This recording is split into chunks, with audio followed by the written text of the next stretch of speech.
함께 보실 말씀은 구약성경 욥기 42장입니다. 5월 마지막 날 욥기 마지막 장을 읽게 됩니다. 욥기 마지막 장 42장은 1절부터 17절까지 그리 길지 않으므로 처음부터 끝까지 함께 봉독하겠습니다. 구약성경 욥기 42장 1절부터 17절까지 말씀, 구약성경 804면 전후를 보시면 되겠습니다. 1절부터 함께 봉독합니다. 욥이 여호와께 대답하여 이르되 주께서는 못하실 일이 없사오며 무슨 계획이든지 못 이루실 것이 없는 줄 아노니 무지한 말로 이치를 가리는 자가 누구니이까? 나는 깨닫지도 못한 일을 말하였고 스스로 알 수도 없고 헤아리기도 어려운 일을 말하였나이다. 내가 말하겠사오니 주는 들으시고 내가 주께 묻겠사오니 주여 내게 알게 하옵소서. 내가 주께 대하여 귀로 듣기만 하였사오나 이제는 눈으로 주를 배웠나이다. 그러므로 내가 스스로 거두어드리고 티끌과 제 가운데서 회개하나이다.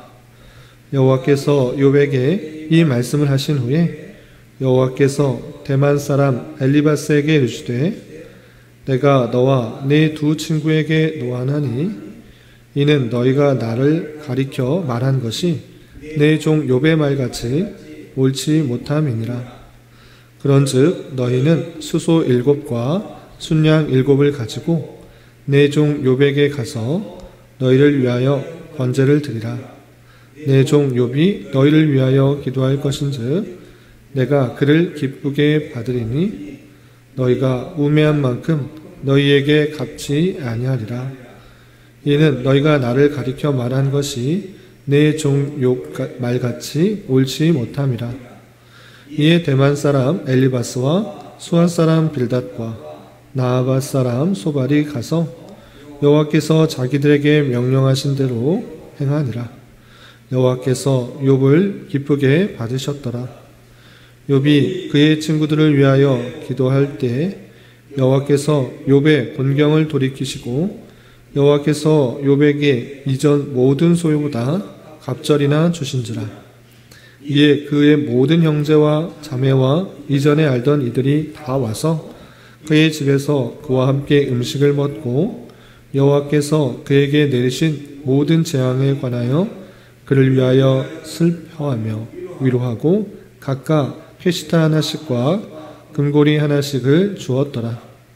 여호와께서 욥의 말년에 욥에게 처음보다 더 복을 주시니 그가 양 14,000과 낙타 6,000과 소 1,000결이와 암낙이 1,000을 두었고 또 아들 7과 딸 3을 두었으며 그가 첫째 딸은 여미마라 이름하였고 둘째 딸은 그시아라 이름하였고 셋째 딸은 게렌 합북이라 이름하였으니 모든 땅에서 욥의 딸들처럼 아리따운 여자가 없었더라. 그들의 아버지가 그들에게 그들의 오라비들처럼 기업을 주었더라. 그 후에 욥이 140년을 살며 아들과 손자 4대를 보았고 욥이 늙어 나이가 차서 죽었더라. 아멘. 감사합니다. 오늘 말씀 읽기 본문은 욥기 42장입니다. 욥기 38장부터 41장까지는 욥이 당한 환난에 대해서 그리고 친구들과 다양한 논쟁 속에서 하나님께서 그 모든 사실들을 밝히면서 마무리되는 내용이 나오고, 그리고 오늘 읽게 되는 42장에서는 드디어 욥과 세 친구들이 그 모든 사실들을 깨닫고 하나님 앞에 회개하며 그리고 욥이 다시 회복되는 그 말씀이 나옵니다.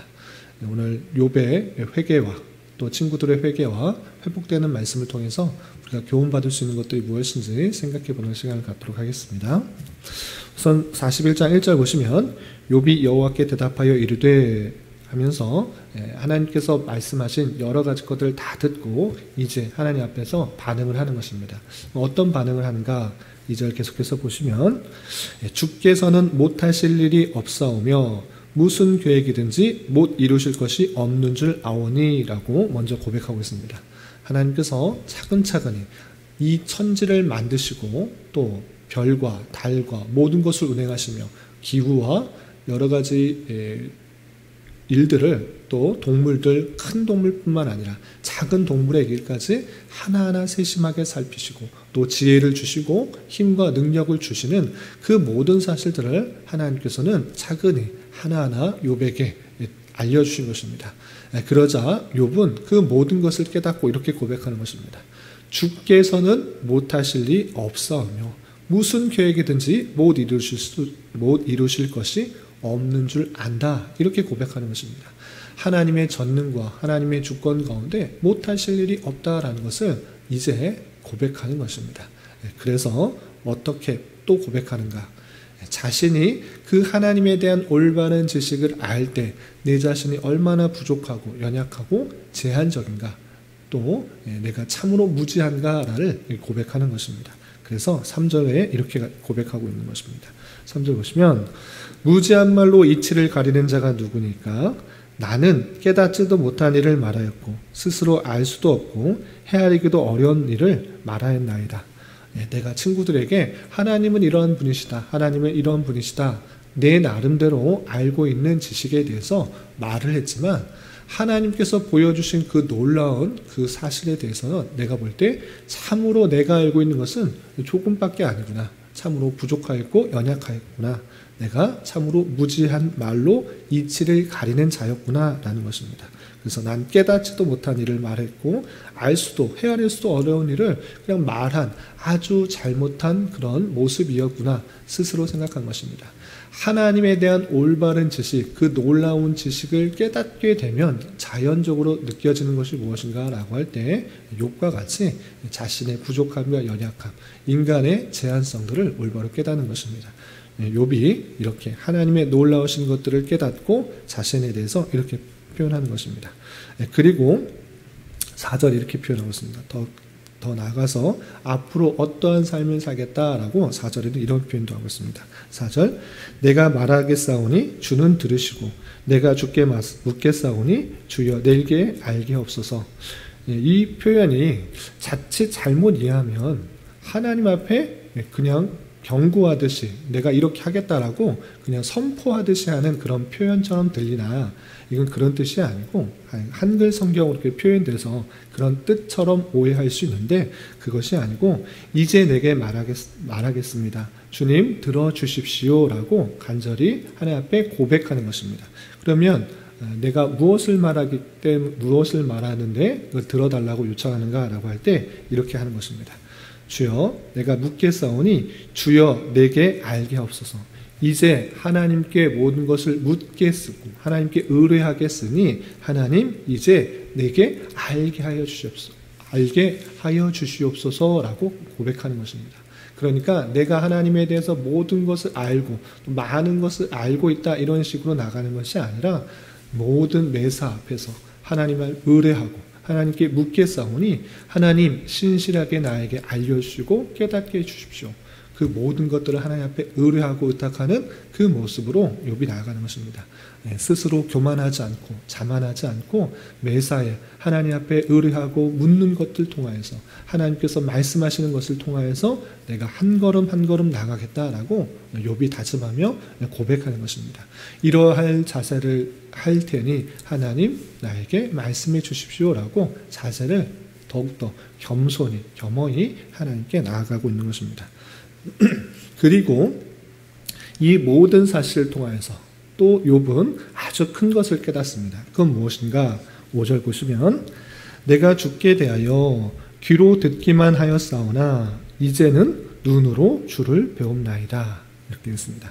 실제로 눈으로 봤다, 주님으로 봤다 이런 표현 라기보다는 예전에는 하나님에 대한 지식을 그냥 듣기만 어렴풋이 아는 지식 정도로만 쌓아갔으나 이제 하나님께서 직접적으로 말씀해 주시고 하나하나 세부적으로 그의 섭리에 대해서 말씀하시자 이제 아주 깊은 깨달음을 얻은 것입니다. 마치 눈으로 본 듯한 하나님을 눈으로 본 듯한 하나님은 영이시기 때문에 눈으로 볼 수 없는 분이시지만 정말 눈으로 본 듯한 확실한 가운데 깨닫게 된 것입니다.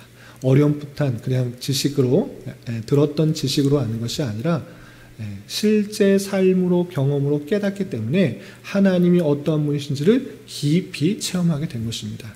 이것이 아주 중요한 것입니다. 우리가 성경 공부를 하거나 또 말씀을 듣거나 교리 공부를 하거나 이런 것들이 자칫 잘못하면 그냥 지식으로만, 하나님에 대한 지식으로만 그냥 갇혀 있을 수 있는데, 귀로 들은 정도의 하나님으로 그칠 수 있는데, 그것이 실제 삶에 적용될 때 정말 그러한 하나님이, 들었던 하나님이 내 삶에 어떤 식으로 역사하신지를 깊이 깨닫는 것입니다.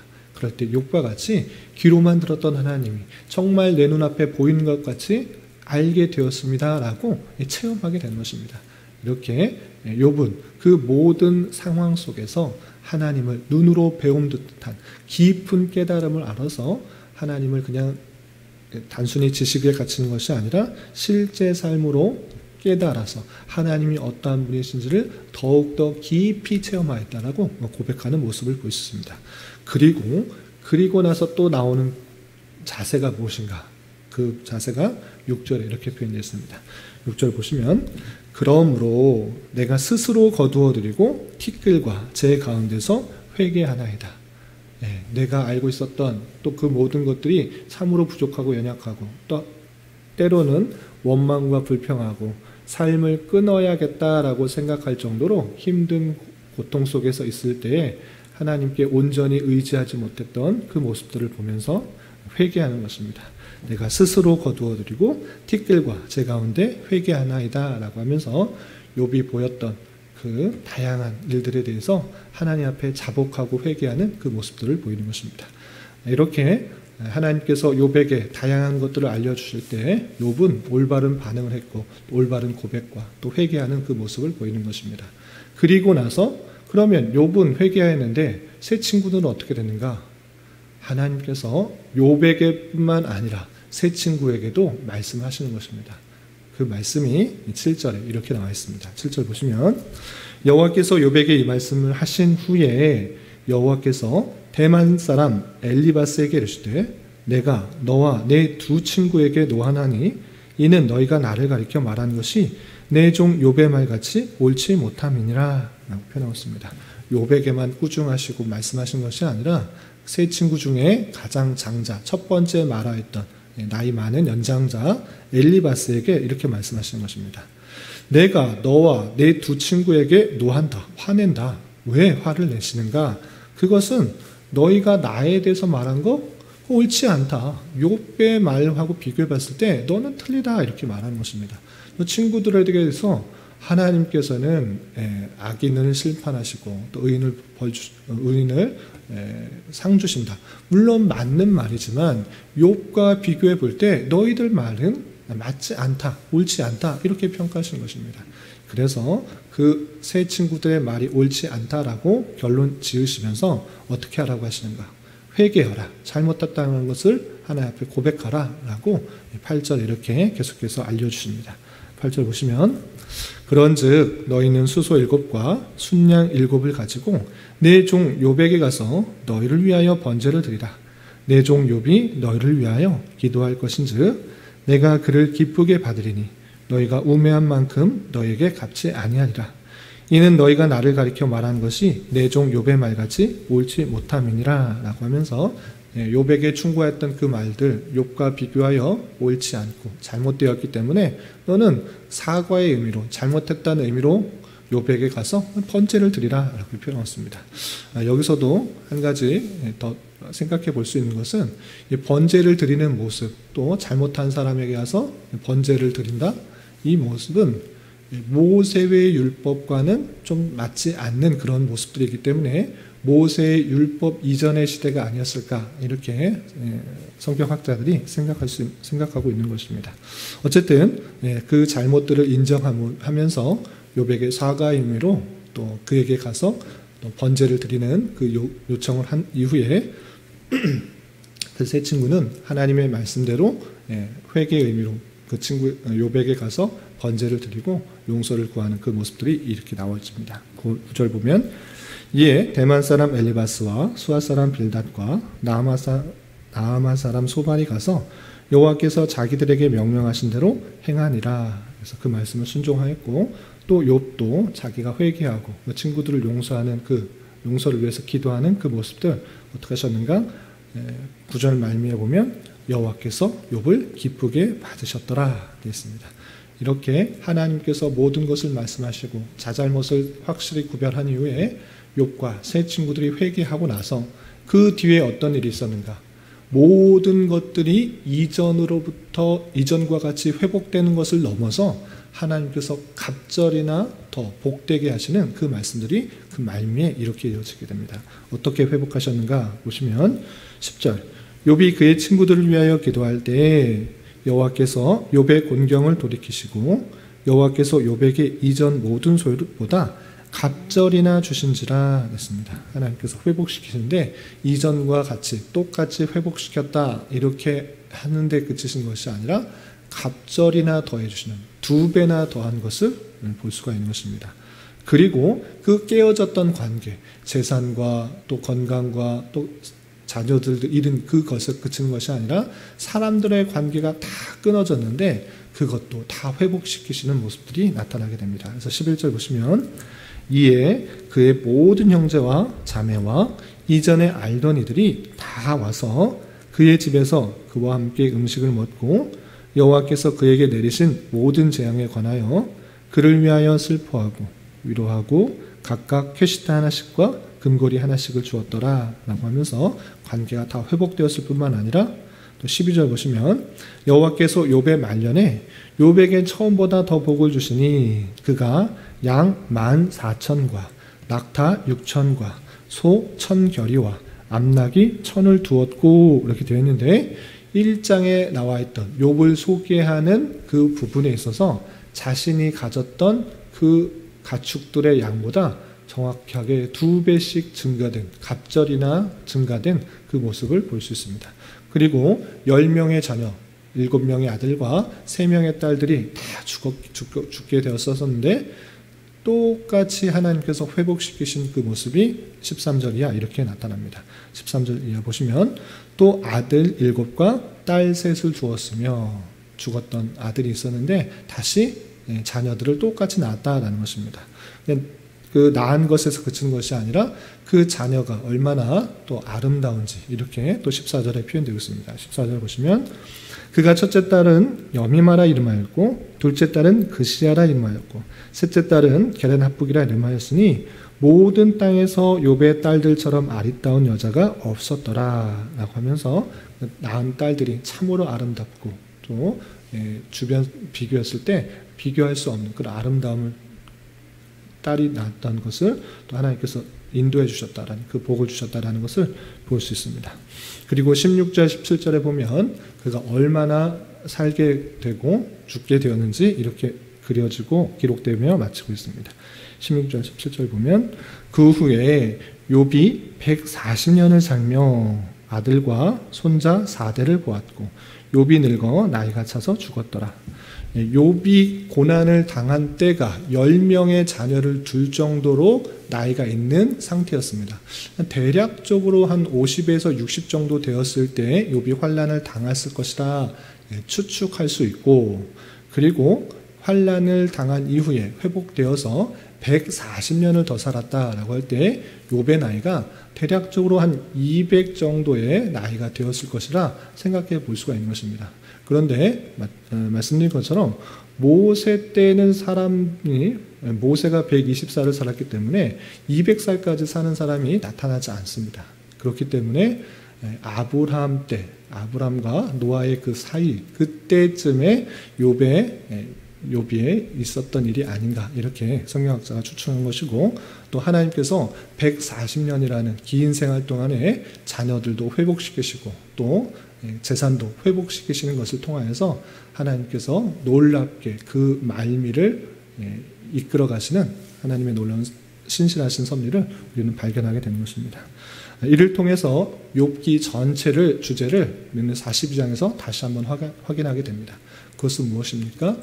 하나님의 놀라운 주권과 섭리 가운데 때때로 성도들에게 알지 못하는 그런 환난과 역경을 주실 수도 있다. 물론 죄악 때문에 하나님께서 징계하시고 심판하시는 것과 같은 손길이 있지만 그렇지 않음에도 불구하고 하나님의 다 이해할 수 없는 섭리 가운데서는 성도들에게 때때로 알 수 없는 환난과 역경 같은 현실을 주시기도 하신다. 그것은 하나님께서 능력이 없으셔서 그런 것이 아니라 성도들을 더 훈련시키시고 더 연단시키시고 또 정금과 같은 모습으로 나아가게 하시기 위한 하나님의 놀라운 섭리라는 것을 우리는 잘 깨달아야 될 것입니다. 하나님께서 38장부터 41장까지 그 세세한 한 부분까지도 다스리고 섭리하신다라는 것들을 알려주신 만큼 우리 또한 그 부분을 온전히 믿고 깨달아서 당장에 닥치는 여러 가지 어려움과 환난에 대해서 낭망하고 원망하고 불평하고 좌절하는 데서 그치는 것이 아니라 또 다른 하나님의 섭리의 손길이 있는 줄 알아 하나님을 의뢰하고 하나님 내가 듣겠습니다. 하나님 가르쳐 주십시오. 내가 깨닫겠습니다. 그리고 지식적으로만 아는 것이 아니라 귀로만 들었던 그런 하나님에서 그치는 것이 아니라 내가 눈으로 보는 것과 같이 확실한 하나님, 그 선하신 하나님, 능력의 하나심을 경험하기 원합니다. 깨닫기 원합니다. 그 부분을 하나님에 대해서 잘 알기 원합니다라는 그 고백으로 나아가야 될 것입니다. 이러한 삶이 한평생 우리에게 이루어져야 될 것이고 그리고 주님을 이 생을 다하고 주님을 배우는 그날에 낯설게 여기는 것이 아니라 그 하나님이 내 앞에 계시고 또 그 인도하신 하나님, 선하신 하나님이 그 능력의 하나님이 내 앞에 계시다라는 것을 참으로 기쁨으로 참으로 상급으로 여기며 나아가게 되어야 될 것입니다. 오늘 하루 살아가실 때 또 남은 한평생 살아가실 때 이런 말씀의 교훈에 따라 힘있게 살아갈 수 있는 저와 여러분이 되시기를 주님의 이름으로 부탁을 드립니다. 기도하겠습니다. 하나님 아버지 감사합니다. 오늘 말씀을 통해서 욥이 모든 이치를 깨닫고 주님 앞에 회개하며 이전보다도 갑절이나 더 회복되게 된 말씀을 살펴보았습니다. 이런 말씀을 대하는 자로서 하나님께서 가장 선하시고 전능하시기에 무슨 계획이든지 못 이루실 것이 없는 분이심을 다시 한번 잘 깨달으며 굳게 믿게 하여 주시고 우리가 만나게 되는 여러 가지 낭망되고 좌절되는 상황 속에서 원망과 불평에 그치는 것이 아니라 환난과 역경을 통해서 더욱더 연단받게 하시고 하나님의 어떠하심을 깊이 깨닫게 하시는 형편이 있는 줄 알아 여러 가지 환난과 역경을 잘 감당할 수 있는 자 되게 하여 주시며 이 땅에서 모든 상황과 여건을 통하여 하나님의 백성답게 잘 준비되어 가는 과정이 될 수 있도록 은혜를 더하여 주시옵소서. 주님, 5월은 가정의 달로 보냈습니다. 계속해서 각 가정 안에서 주님만이 참된 왕이 되어주시고 주님만을 잘 섬기는 가정이 되게 하여 주셔서 참된 안식과 평안이 있는 가정이 될 수 있도록 인도하여 주시며 가족 안에나 친척들 중에 아직 믿음이 없는 자들이 있다면 그들을 위해 더욱더 기도하며 계속해서 그리스도의 사랑을 잘 전할 수 있도록 인도하여 주시옵소서.